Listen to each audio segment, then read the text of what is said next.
Hello बच्चों, welcome to maths magnetics. तो बच्चों, आज हम लीनियर इक्वेशन की प्रैक्टिकल प्रॉब्लम्स को आगे बढ़ाते हैं और आज का वीडियो बहुत ही इंपॉर्टेंट है। इसको बिल्कुल स्किप मत कीजिएगा क्योंकि इसमें सारे क्वेश्चन अलग कंसेप्ट्स के ऊपर है। एनसीईआरटी बेस्ड बहुत कम क्वेश्चन है इसमें, एक या दो जो आज मैंने कराने हैं। सारे क्वेश्चंस ऐसे हैं जो कि बोर्ड में पूछे जा चुके हैं और अलग वे में है, जिसमें आपको ज़्यादा सोचना पड़ता है, ज़्यादा कंसेप्ट्स को अप्लाई करना पड़ता है। और अगर आप इस वीडियो को लैपटॉप या डेस्कटॉप से देखेंगे तो ज़्यादा क्लियरिटी आएगी, और अगर मोबाइल से देखना चाहते हैं तो फिर आप डेस्कटॉप मोड में देखिए क्रोम के अंदर। वैसे मैं आपको रिकमेंड करूंगा कि लैपटॉप पे ही देखिए क्योंकि आंखों पे भी बहुत जोर पड़ता है अगर हम जस्ट मोबाइल पे देखते हैं इसको। तो हम स्टार्ट करते हैं बिना टाइम वेस्ट किए हुए। बच्चों, क्वेश्चन है, students of a class are to stand in rows if one row is extra in a row. If one student is extra in a row, there would be 2 rows less. If one student is less in a row, there would be 3 rows more. Find the number of students in the class. तो देखो बच्चों, आपने देखा होगा जब आप class में बैठते हो जाके तो कुछ रोज होती हैं। तो इस क्वेश्चन में हम लेट कर लेते हैं पहले, late x be the number of students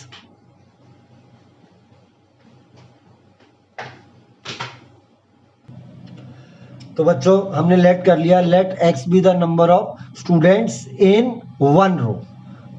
हमने एक रो में एज्यूम कर लिया कि x स्टूडेंट्स हैं और हम एज्यूम करते हैं let number of rows be y, और हमने number of rows y assume कर ली। तो बच्चों सोचो, थोड़ा सा सोचो, ये क्वेश्चन सोचने वाला है। मान लीजिए आपकी क्लास के अंदर 4 रोज हैं डेस्क की। मान लो आपकी क्लास के अंदर इस तरह से, सपोज 1 2 3 एंड 4, ये 4 रोज हैं और हर रो में मान लो 3 स्टूडेंट बैठे हैं, 1 2 3 1 2 3 1 2 3 1 2 3। तो बच्चों इसका मतलब आपकी क्लास में कितने स्टूडेंट्स हो गए? 12। सीधा सी बात है भाई, एक रो में 3 बच्चे हैं और टोटल 4 रोज हैं, तो नंबर ऑफ स्टूडेंट कितने हो गए? 12। कैसे निकाले? जितनी नंबर ऑफ रोज हैं उसको एक रो में जितने स्टूडेंट है उससे मल्टीप्लाई करके। तो हम यहां पर अगर देखेंगे तो नंबर ऑफ स्टूडेंट्स जो हो जाएंगे आपके, नंबर ऑफ स्टूडेंट्स हो जाएंगे x इंटू वाई। उसी कंसेप्ट से मैंने नंबर ऑफ स्टूडेंट्स निकाल लिए। अब देखिए बच्चों, अगर आप रोज में नंबर ऑफ स्टूडेंट्स को चेंज करते हो तो कई बार क्या होगा कि रोज बढ़ जाएंगी। इस तरह से क्वेश्चन को एनालाइज करने की कोशिश करो, जैसा कि उन्होंने कहा है कि if one student is extra in a row. मान लो आपने उठा के एक बच्चा इधर से इधर डाल दिया हर रो के अंदर, तो क्या होगा? नंबर ऑफ रोज कम हो जाएंगी। इसी तरह से अगर एक रो में नंबर ऑफ स्टूडेंट कम कर दोगे तो टोटल नंबर ऑफ रोज बढ़ जाएंगी। लेकिन स्टूडेंट्स तो 12 ही रहेंगे ना क्लास में। यानी इसमें भी अगर मैं इस क्वेश्चन को इसी तरह से लूं कि नंबर ऑफ रोज को बढ़ाऊं या एक रो में नंबर ऑफ स्टूडेंट्स को बढ़ाऊं घटाऊं, नंबर ऑफ स्टूडेंट्स कितने रहेंगे? XY। तो बस इसी कंसेप्ट के ऊपर मैंने क्वेश्चन को करना है। वो कह रहे हैं if one student is extra in a row. तो देखो बच्चों, according to question, if one student is extra in a row, देखो अभी कितने हैं एक रो में? X student. अगर एक स्टूडेंट बढ़ाया गया एक रो में तो number of students in one row कितने हो जाएंगे? X+1। तो वो कहते हैं कि there would be 2 rows less, तो नंबर ऑफ रोज कितनी हो जाएंगी? y-2। तो जब मैं इन दोनों को मल्टीप्लाई करूंगा, किन दोनों को? एक रो में जितने स्टूडेंट्स हैं और टोटल नंबर ऑफ जितनी रोज हैं, तो उससे क्या आ जाता है? हमारा नंबर ऑफ स्टूडेंट्स। लेकिन नंबर ऑफ स्टूडेंट्स तो हमें पता है XY है, तो हम इसको किसके इक्वल कर देंगे? XY। आया समझ बच्चों? इसके बाद सेकंड कंडीशन पढ़ते हैं, if one student is less in a row. ये तो आपकी नंबर 1 इक्वेशन बन गई। If one student is less in a row, यानी अब एक रो में कितने स्टूडेंट हो जाएंगे बच्चों? X-1। ठीक है, तो वो कहते हैं कि देयर वुड बी 3 मोर रोज, यानी y+3। तो अगर इन दोनों को मल्टीप्लाई करूंगा तो भी क्या आएगा? Number of students. तो हम इसको भी किसके इक्वेट कर देंगे? XY। तो देख लो बच्चों, ये 2 इक्वेशन बन गई। बस इसको आपने सॉल्व करना है, तो हम सॉल्व करना स्टार्ट कर देते हैं। तो आपके पास हो जाएगा, पहली इक्वेशन को सॉल्व कर रहा हूं, XY minus 2x plus y minus 2 equals XY। तो देखो बच्चों, XY से XY कैंसिल हो जाएगा, आपके पास इक्वेशन आ जाएगी -2x plus y minus 2 equal 0। ये फर्स्ट इक्वेशन को मैंने सिंप्लीफाई कर दिया। अब हम इस वाली इक्वेशन को सिंप्लीफाई करते हैं, तो क्या हो जाएगा बच्चों? XY plus 3x minus y minus 3 equals x y. तो इसमें भी एक्स वाई से एक्स वाई कैंसिल हो जाएगा, तो क्या इक्वेशन बच जाएगी आपकी, ये हो जाएगी 3x minus y minus 3 equal to 0। तो देखो बच्चों, अब एक इक्वेशन हमारे पास ये वाली है और एक इक्वेशन हमारे पास ये वाली है, तो मैं इनको सॉल्व करने के लिए ऊपर नीचे लिख देता हूं।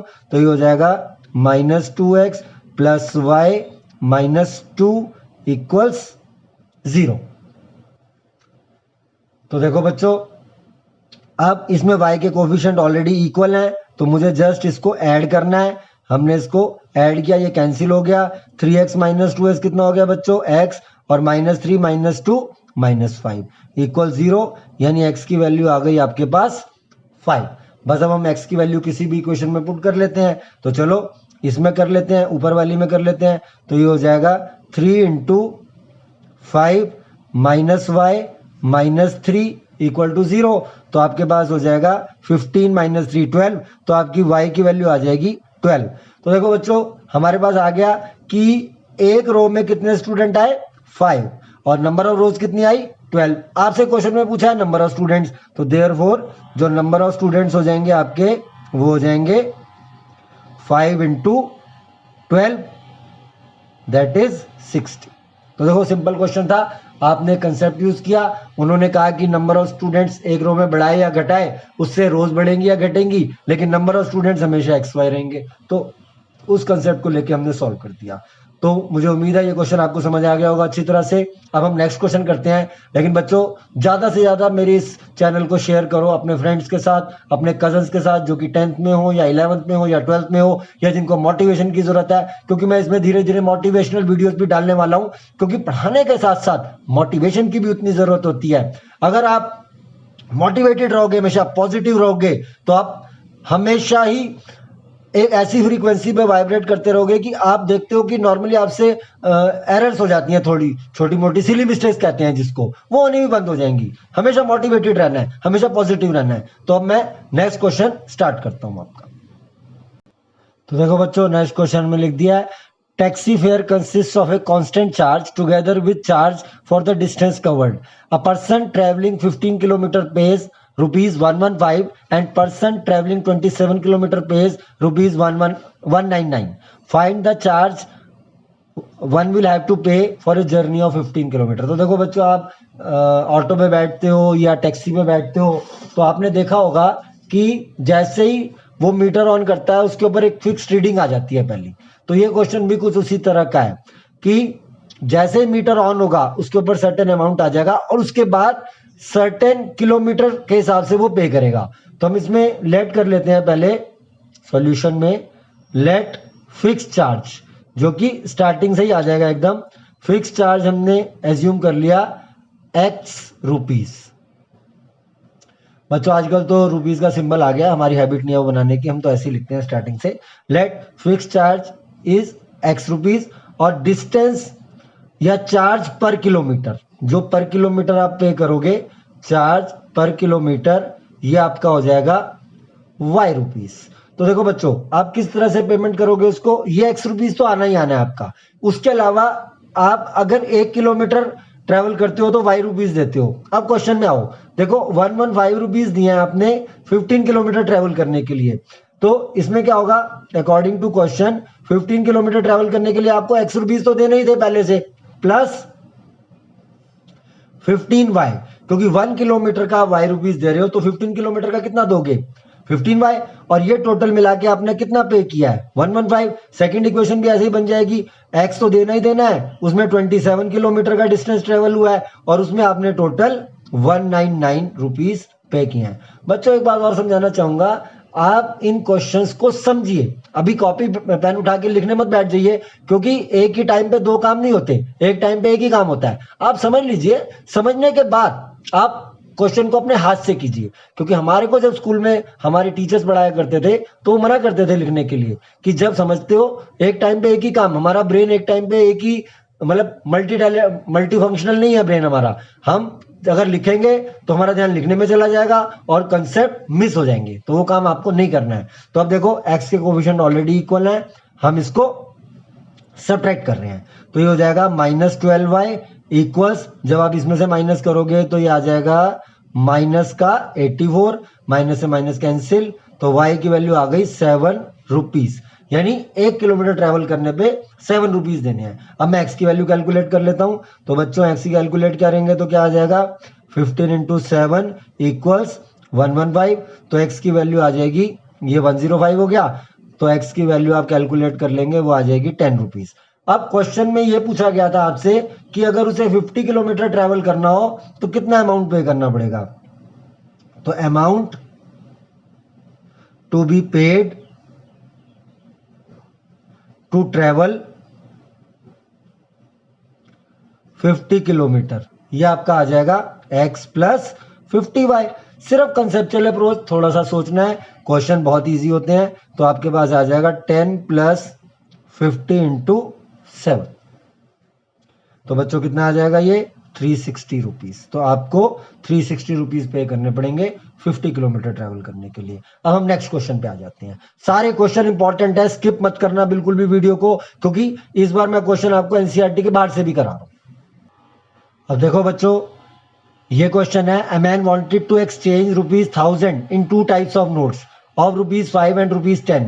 If he got 180 notes in all, find the number of notes of each type. तो देखो, आप जैसे कभी बैंक में जाते हो तो क्वेश्चन को कुछ इस तरह से फ्रेम किया है कि उसके पास 1000 रुपीज थे और उसको 5 रुपए और 10 रुपए के नोट चाहिए, तो उसको टोटल 180 नोट्स मिले हैं और आपसे पूछा गया है कि बताओ ईच टाइप के कितने कितने नोट उसके पास थे। तो हम लेट कर लेते हैं पहले कि लेट 5 रुपीज के जो नोट्स हैं उसके पास वो x है और 10 रुपीज के जो नोट्स हैं उसके पास वो y है। ये हमने नंबर ऑफ नोट्स एज्यूम कर लिए। तो देखो बच्चों, बड़ी सीधी सी बात है, क्वेश्चन की थर्ड लाइन पढ़ो कि टोटल उसको 180 नोट्स मिले हैं, तो पहली क्वेश्चन तो सीधी बन जाएगी कि x plus y equals to 180। Second equation के लिए सोचना पड़ेगा। अब सोचो, कैसे सोचोगे, क्योंकि आपको यह भी पता है कि उसके पास टोटल 1000 रुपीज थे। अब आप सोचो, 5 रुपए का अगर एक नोट होता तो उसके बाद 5 रुपए होते, अगर 5 रुपीज के 10 नोट्स होते तो उसके बाद 50 रुपीज होते, लेकिन यहां उसके पास 5 रुपीज के x नोट है, तो कितना अमाउंट हो जाएगा, ये 5x रुपीज हो गए उसके पास in terms of 5 rupees notes, और in terms of 10 rupees note कितने रुपीज हो जाएंगे उसके पास 10y, क्योंकि 10 रुपीज का एक नोट होता है तो 10 रुपीज काउंट होते हैं। अगर उसके पास 7 नोट होंगे तो 70 रुपीज काउंट हो जाएंगे, और अगर उसके पास y नोट होंगे तो 10y रुपीज काउंट हो जाएंगे। And it should be equal to 1000, क्योंकि उसके पास टोटल 1000 रुपीज थे। बस अब हमें इसके कोफिशिएंट इक्वेट करना स्टार्ट कर देते हैं। ये इक्वेशन नंबर 1 आ गई, ये इक्वेशन नंबर 2 आ गई, तो आपके पास आ जाएगा, मैं दोबारा से पूरी इक्वेशन लिख देता हूं, 5x plus 10y equals 1000, x plus y equals 180। तो आप क्या कर सकते हैं, x के कोफिशिएंट अगर इक्वेट करना चाहते हैं तो इस वाली इक्वेशन को 5 से मल्टीप्लाई कर दीजिए, इसको 1 से मल्टीप्लाई कर दीजिए, तो आपके पास आ जाएगा 5x plus 10y equals 1000, 5x plus 5y equals 900। अब हम इसके साइन चेंज कर देते हैं, ये टर्म कैंसिल हो गई, तो आपके पास आ जाएगा 5y इक्वल्स 100, तो y की वैल्यू आ जाएगी 20। इसका मतलब क्या हो गया कि उसके पास 20 नोट्स थे जो कि 10 रुपीज के थे। अगर आपको 5 रुपीज के निकालने हैं तो आप x की वैल्यू y की वैल्यू पुट कर दीजिए। चलिए इक्वेशन नंबर 1 में कर लेते हैं, तो x प्लस 20 इक्वल्स 180, तो x की वैल्यू कितनी आ गई बच्चों, ये आ गई 160 नोट्स, यानी 5 रुपीज के उसके पास 160 नोट्स थे और 10 रुपीज के उसके पास 20 नोट्स थे। तो अब आप खुद सोचो कि अगर 5 रुपीज के 160 नोट्स थे तो 160 इंटू 5 यानी 800 रुपए, 800 रुपए उसके पास 5-5 रुपए के नोटों के टर्म्स में थे, और अगर 10 रुपीज के 20 नोट्स थे तो वो कितना अमाउंट हो जाएगा टोटल 200 रुपीज, दोनों को प्लस करोगे तो 1000 आ जाएगा, और टोटल नंबर ऑफ नोट्स कितने आ रहे हैं 180। तो सिंपल। तो बच्चों आज 6 क्वेश्चन कराने हैं, अलग अलग वे के करा रहा हूं मैं, और इसलिए ये सोच सकता हूं, ये एज्यूम कर सकता हूं, ये एक्सपेक्ट कर सकता हूं कि आप अपने 6 फ्रेंड्स के साथ इसको शेयर करें। जितना बड़ा परिवार बनेगा उतना ही ज्यादा क्वेश्चन मैं करा पाऊंगा उतना ही मेरे को एनकरेजमेंट मिलेगा। देखिए मेरे को भी मोटिवेशन की जरूरत है। अगर मेरी वीडियो पे व्यूज कम होंगे तो फिर मैं भी सोचूंगा छोड़ो यार क्या करना है वीडियो बना के। वैसे मेरे पास 60-70 स्टूडेंट्स तो हैं ही हैं, नो प्रॉब्लम, लेकिन मैं चाहता हूं कि ये जो मेरा वे है पढ़ाने का, ये मैं सोचता हूँ थोड़ा यूनिक है, क्योंकि मैं आपको एनसीईआरटी सॉल्व नहीं करा रहा बैठ के, मैं आपके कंसेप्ट बिल्डअप करके आपको क्वेश्चंस कराता हूँ। तो उससे अगर ये नॉलेज और के पास पहुंचेगी तो मुझे और अच्छा लगेगा। अब आ जाइए नेक्स्ट क्वेश्चन। तो बच्चों बहुत ही अच्छा क्वेश्चन है ये, और इस टाइप का क्वेश्चन में ज्यादा स्टूडेंट कंफ्यूज हो जाते हैं। ये क्वेश्चन है, a railway half ticket cost half of the full fare and the reservation charge is same on half ticket as well as on full ticket. One reserve 3 AC, ये देखो यहां पे वो कंफ्यूज कर रहा है, वन रिजर्व 3 AC। स्टूडेंट समझ लेता है कि 3 टिकट रिजर्व हो रही हैं, ये 3 टिकट रिजर्व नहीं हो रही। 3 AC एक कैटेगरी होती है ट्रेन के अंदर, 3 AC 2 AC फर्स्ट क्लास, तो ये 3 AC एक कैटेगरी है, ये टिकट्स के लिए नहीं है। टिकट एक ही है, one reserve 3 AC class ticket from new Delhi to Jammu cost ₹538 and one half reserve 3 AC class cost 294। Find the full basic fare and reservation charge. देखो बच्चों, जब भी आप ट्रेन में कोई टिकट बुक कराने जाते हैं तो वहां आपको दो तरह के प्राइस पे करना होता है, दो तरह की कॉस्ट पे करनी होती है। एक होता है रिजर्वेशन चार्ज, अगर आप टिकट को रिजर्व नहीं कराएंगे तो मे भी आपको सीट नहीं मिलेगी ट्रेन के अंदर, तो रिजर्व कराने का चार्ज अलग होता है और फेयर अलग होता है। क्वेश्चन में कहा गया है कि देखो, अगर मान लीजिए आप 10 साल से छोटे हैं फॉर एग्जाम्पल, और आप अपने फादर के साथ कहीं जा रहे हैं, तो आपकी आधी टिकट लगेगी और आपके फादर की पूरी टिकट लगेगी। तो यहाँ पे क्वेश्चन में कहा गया है कि जो फेयर है दिल्ली टू जम्मू, वो दोनों टिकट पे सेम लगता है, चाहे हाफ टिकट लो चाहे full ticket, sorry reservation charge दोनों टिकट पे सेम लगता है, चाहे हाफ टिकट लो चाहे फुल टिकट। फेयर डिफरेंट है। फेयर क्या है, अगर फुल टिकट का फेयर 50 रुपए है तो हाफ टिकट का 25 रुपए होगा क्वेश्चन के अकॉर्डिंग। और मान लो रिजर्वेशन चार्ज अगर 10 रुपए है तो चाहे हाफ टिकट रिजर्व कराओ चाहे फुल टिकट, वो 10 रुपीज ही लगेगा। और जो टोटल आप पेमेंट दोगे वो कितनी दोगे, फुल टिकट की 50 प्लस 10, क्योंकि फेयर कितना था 50 रुपीज और रिजर्वेशन चार्ज कितना था 10 रुपीज। लेकिन अगर आप हाफ टिकट रिजर्व कराओगे तो हाफ टिकट का फेयर होगा 25 रुपए, 25 रुपीज, और उसमें 10 रुपीज रिजर्वेशन चार्ज, यानी 35 रुपीज। तो इस तरह का है क्वेश्चन। मैंने आपको क्वेश्चन का व्यू क्लियर करने की कोशिश किया है। अब हम लेट कर लेते हैं, लेट द रिजर्वेशन चार्ज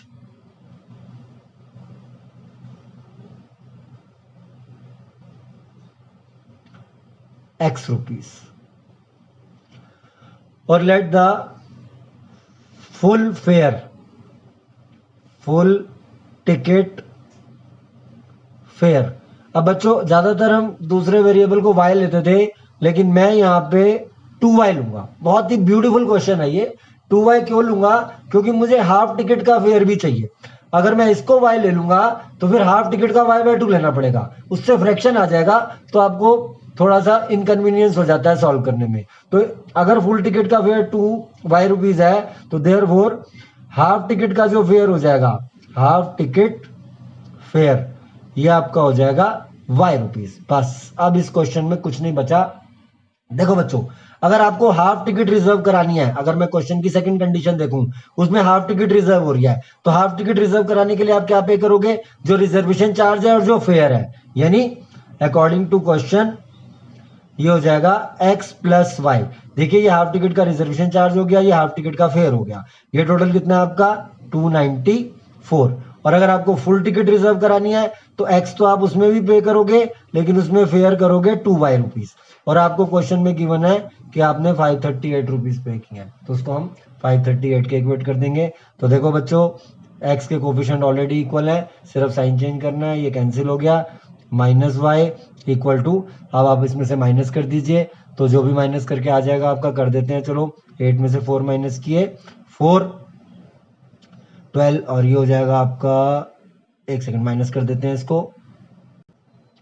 तो बच्चों ये आ रहा है माइनस का 244, माइनस से माइनस कैंसिल, तो y की वैल्यू आ गई 244 रुपीज।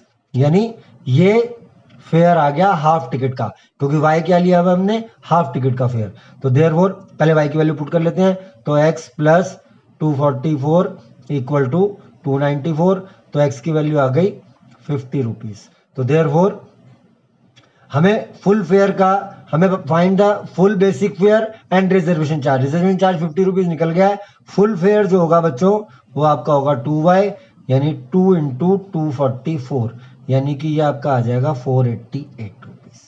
आ गया समझ? अब नेक्स्ट क्वेश्चन कर लेते हैं। तो बच्चों नेक्स्ट क्वेश्चन है, Yash scored 40 marks in a test, getting 3 marks for each right answer and losing 1 mark for each wrong answer. Had 4 marks awarded for the correct answer and 2 marks been deducted for each incorrect answer, then Yash would have scored 50 marks. How many questions were there in the test? तो आपको बच्चों questions बताने हैं test में। आपका अगर आप higher classes में जाके कॉम्पिटिटिव एग्जाम देंगे तो वहां पे नेगेटिव मार्किंग होती है। यही कंसेप्ट होता है कि जो क्वेश्चन आप ठीक करते हैं उसको आपको फुल मार्क्स मिल जाते हैं, लेकिन अगर आप एक क्वेश्चन गलत कर देते हैं तो जो सही में आपको मार्क्स मिले थे उसमें से भी कुछ मार्क्स डिटेक्ट हो जाते हैं। अब मैं आपको एक वैसे क्वेश्चन स्टार्ट करने से पहले एक एग्जांपल देता हूं।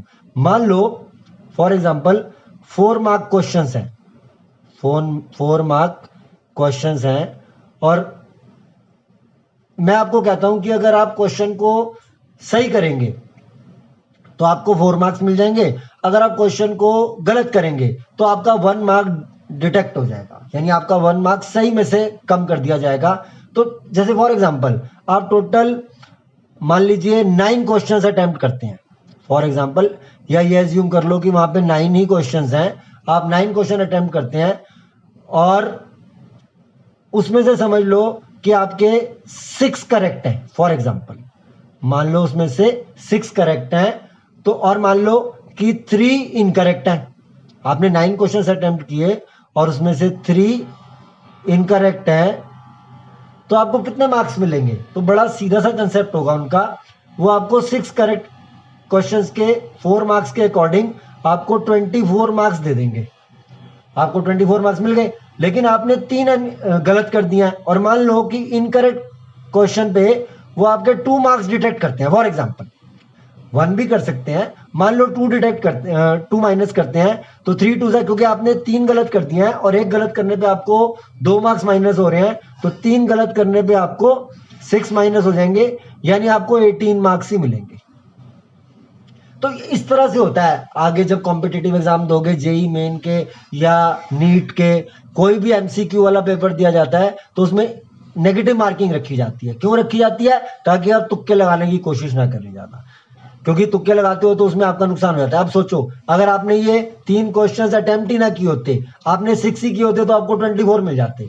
अब इसी टाइप का हमारा क्वेश्चन है, तो पहले हम लेट कर लेते हैं, लेट करेक्ट क्वेश्चंस जो यश ने किए, करेक्ट क्वेश्चंस वो हम एज्यूम कर लेते हैं कि उसने x क्वेश्चंस करेक्ट किए हैं, और उसने इनकरेक्ट क्वेश्चंस मान लीजिए y किए हैं। हम ये एज्यूम करते हैं कि उसने कोई क्वेश्चन छोड़ा नहीं, क्योंकि उसने ये भी बताया नहीं हमें, क्योंकि अगर ऐसा होता तो क्वेश्चन अलग वे में किया जाता। उसने कोई भी क्वेश्चन छोड़ा नहीं है, जितने पेपर में क्वेश्चन थे सारे अटेम्प्ट कर दिए, और उसको मिले हैं 40 मार्क्स। ठीक है बच्चों, तो अब ये कह रहे हैं कि 3 मार्क्स मिलते हैं उसको करेक्ट आंसर के लिए। तो अगर x उसने क्वेश्चंस किए हैं, लेट करेक्ट क्वेश्चन उसके x हैं, और एक क्वेश्चन के लिए 3 मार्क मिल रहे हैं, तो x क्वेश्चन के लिए कितने मिल जाएंगे? 3x। लेकिन यहाँ पे इनकरेक्ट क्वेश्चन y है और 1 मार्क उसका माइनस हो रहा है, तो इसीलिए -1 इंटू y, और टोटल मार्क्स उसको कितने मिले हैं? 40। सिंपल सा कंसेप्ट है। ऐसे ही दूसरी इक्वेशन बनाएंगे, 4x, लेकिन इस बार माइनस कितने हो रहे हैं? 2y, क्योंकि हर क्वेश्चन पे 2 मार्क्स माइनस हो रहे हैं और उसके y क्वेश्चन इनकरेक्ट हैं, लेकिन उसको यहाँ पर 50 मार्क्स मिल रहे हैं। तो ये इक्वेशन बन गई, बस इसको आपने सॉल्व करना है। अच्छा, जो आपका आंसर आएगा बच्चों वो x प्लस वाई आएगा, क्योंकि आपसे पूछा गया है कि how many questions were there in test, तो उसने x करेक्ट किए हैं, y इनकरेक्ट किए हैं, तो उनको प्लस करना पड़ेगा। अभी तो आप इनके पहले कोफिशिएंट इक्वेट कर दीजिए, इसको यहाँ 2 से मल्टीप्लाई कर दीजिए, तो ये हो जाएगा 3x minus 2y equals 80, 4x minus 2y equals 50। तो आप इसमें साइन चेंज कर सकते हैं। तो अगर हम इसका साइन चेंज करेंगे तो बच्चों 1 मिनट, हाँ जी बच्चों, ये हो जाएगा 6 क्योंकि 3 से मल्टीप्लाई कर रहे हैं। तो ये हो जाएगा, साइन चेंज करेंगे, ये कैंसिल, तो 2x इक्वल्स 30। तो दिस इम्प्लाइज x की वैल्यू आ जाएगी आपकी 15।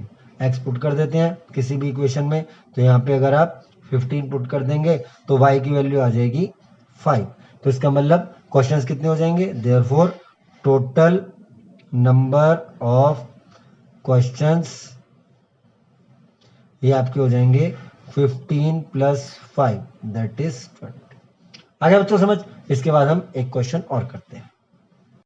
चलो बच्चों अब ये क्वेश्चन देख लेते हैं। The area of a rectangle reduces by 9 metre square if its length is reduced by 5 metre and breadth is increase by 3 metre. The area of rectangle is increases by 67 meter square if its length is increased by 3 meter and breadth is increased by 2 meter. Find the length and breadth of the rectangle. तो देखो बच्चों किस तरह question है, पहले हम assume कर लेते हैं क्योंकि जो हमें निकालना है, let the length of rectangle x metre और सिमिलरली हम ब्रेड्थ एज्यूम कर लेते हैं y मीटर। तो बच्चों एरिया क्या हो जाएगा, आपको सिंपल पता है, area of rectangle L into B यानी XY, और ये बन जाएगा मीटर स्क्वायर में। तो अब हमें क्वेश्चन में कहा गया है कि अगर लेंथ 5 मीटर से रिड्यूस की जाए, देखो बच्चों अभी लेंथ कितनी है x, अगर लेंथ 5 मीटर से रिड्यूस की जाए तो हम इसकी पहले न्यू लेंथ निकाल लेते हैं। न्यू लेंथ आपकी हो जाएगी x - 5 और ब्रेड्थ को इन्होंने इंक्रीज किया है तो हम इसकी न्यू ब्रेड्थ भी निकाल लेते हैं। तो न्यू ब्रेड्थ ये आपकी हो जाएगी y + 3। तो क्वेश्चन में वो कह रहे हैं कि एरिया उसका डिक्रीज हो जाता है 9 मीटर स्क्वायर से। तो बच्चों अब एजम्पशन करो, अब विजुलाइज करो क्वेश्चन को, क्या कह रहा है वो आपसे कह रहा है कि जो नया एरिया है यानी न्यू एरिया कैसे कैलकुलेट होगा, न्यू लेंथ को न्यू ब्रेड्थ से मल्टीप्लाई करके। It should be equal to जो ओरिजिनल एरिया था, ओरिजिनल एरिया क्या था आपका XY, तो new area is equal to original area, और न्यू एरिया कम हो गया है कितना 9, तो इसीलिए -9। तो हम क्या इक्वेशन बनाएंगे, हम बनाएंगे x - 5 into y + 3 equal to XY - 9। मैं इस इक्वेशन को पहले यही सॉल्व कर देता हूं, तो हो जाएगा XY + 3x - 5y - 15 equal to XY - 9। XY से XY कैंसिल, 3x - 5y, 15 को वहां ले गए तो ये 6 हो गया। अब हम दूसरी इक्वेशन बनाते हैं। दूसरी इक्वेशन में उसने क्या कहा है कि एरिया इंक्रीज हो जाता है 67 मीटर स्क्वायर से। अब क्या लेंथ और ब्रेड्थ दोनों बढ़ाई हैं, तो मैं सीधा लिखूंगा अकॉर्डिंग टू क्वेश्चन। एक इक्वेशन मैंने अच्छी तरह से समझा दी और दूसरी इक्वेशन डायरेक्ट लिखी जा सकती है। क्या है कि लेंथ को इंक्रीज किया है 3 से यानी x + 3 और ब्रेड्थ को भी इंक्रीज किया 2 से। इस बार दोनों इंक्रीज हुए हैं, ध्यान रखो इस बार दोनों इंक्रीज हुए हैं, तो एरिया जो है 67 से बढ़ जाता है। तो अब इनको भी मल्टीप्लाई कर लेते हैं, XY + 2x + 3y + 6 equals to XY + 67। XY से XY कैंसिल, तो ये आपके पास आ जाएगा 2x + 3y इक्वल्स टू 61। तो देखो बच्चों एक ये इक्वेशन बन गई, एक ये इक्वेशन बन गई। इन दो इक्वेशन को सॉल्व कर लेना, आंसर आ जाएगा। अब क्योंकि पेज में इतनी जगह नहीं है, मुझे पेज चेंज करना पड़ेगा, इसलिए से आप खुद ही सॉल्व कर लीजिएगा। हाँ मैं इसका आपको आंसर बता देता हूँ क्या आएगा। तो बच्चों जब आप इसे सॉल्व करोगे आपकी y की वैल्यू 9 मीटर आ जाएगी और x की वैल्यू 17 मीटर आ जाएगी। तो ये हमने 6 क्वेश्चन और आज कर लिए। अब आपका काम है 6 शेयर्स, आप अपने फ्रेंड्स को शेयर कीजिए इसको, जिससे कि मेरे को और एनकरेजमेंट मिले। मेरे चैनल को सब्सक्राइब कर लीजिए, मैं इसमें मोटिवेशनल वीडियोस भी डालता रहूंगा धीरे धीरे, और मैं सोच ही रहा हूँ जल्दी 2-4 दिन के अंदर ही एक आधी मोटिवेशनल वीडियो डाली जाए, जिससे कि आप लोग पॉजिटिव रहे, पॉजिटिव एटीट्यूड के साथ रहें। ओके बच्चों, बाय बाय।